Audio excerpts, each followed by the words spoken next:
महाराष्ट्रातील तमाम मुख्यमंत्री युवा कार्य प्रशिक्षण योजनेअंतर्गत माझे लाडके भाऊ आणि बहिणींसाठी गेल्या 6 महिन्यापासून प्रशिक्षण चालू होतं। प्रशिक्षणामध्ये 6+5 असं एकूण 11 महिन्याचं प्रशिक्षणमध्ये मुख्यमंत्री साहेबांनी वाढ केली अशी घोषणा दिली। आम्ही त्याचे पहिले आदर्श मल्हार बहुजन सेना ऑल इंडियाच्या माध्यमातून अभिलाल दादा देवरे आणि त्यांचे सर्व समर्थक लाडके भाऊ आणि बहिणींच्या वतीने जाहीर आभार करतो।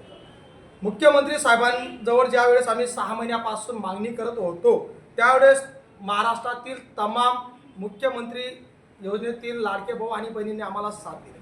विशेषतः सत्ताधारी आणि विरोधी पक्षाचे आमदार, खासदार, मंत्री यांनी साथ दिली। माननीय अजितदादा पवार यांना मी प्रत्यक्षात अभिलाल देवरे समाधानकारक चर्चा केली। त्यांनी दिलेला शब्द त्यांनी खरा ठरवला। त्यांनी आम्हाला 5 महिन्याची मुदत वाढ करून दिली। साहेबांना आमची एकच विनंती आहे, तुम्ही ज्या ठिकाणी आम्हाला आस्थापनावर दिलं त्याच आस्थापनावर आमचं प्रशिक्षण पूर्ण झाल्यानंतर आम्हाला कायम करा।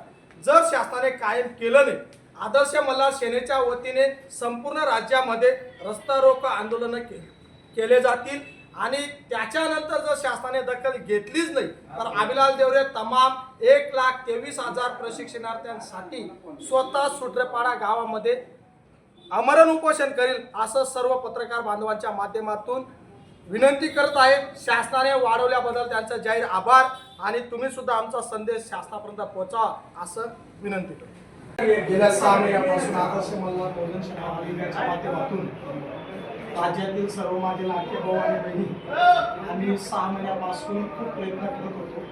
शासनाने त्या प्रयत्नांना यश दिलं। आमचे 6 महिन्यापासून 6+5 अशा 11 महिन्याची मुख्यमंत्री साहेबांनी घोषणा केली। आम्हाला त्यांनी तात्काळ जी.आर. काढावा आणि दुसरी गोष्ट आम्हाला एकच विनंती आहे, आमची मागणी कायम करा अशी होती। आमच्या सर्व लाडके भाऊ आणि बहिणींना महाराष्ट्रातील तमाम 1,23,000 सर्व लोकांना शासनाने कायम करावं। त्यांना ज्या आस्थापनावर काम करत आहेत त्याच आस्थापनावर शासनाने त्यांना रोजगार उपलब्ध करून द्यावा असं तुमच्या माध्यमातून आम्ही विनंती करत आहे आणि जे दिलं त्याच्यावर आम्ही आनंदी आहे म्हणून त्याचा आभार सुद्धा व्यक्त करतो। म्हणून साहेब तुमचा संदेश शासनापर्यंत पोहोचेल असं आमच्या माध्यमातून मला अपेक्षा आहे। एवढंच बोलतो।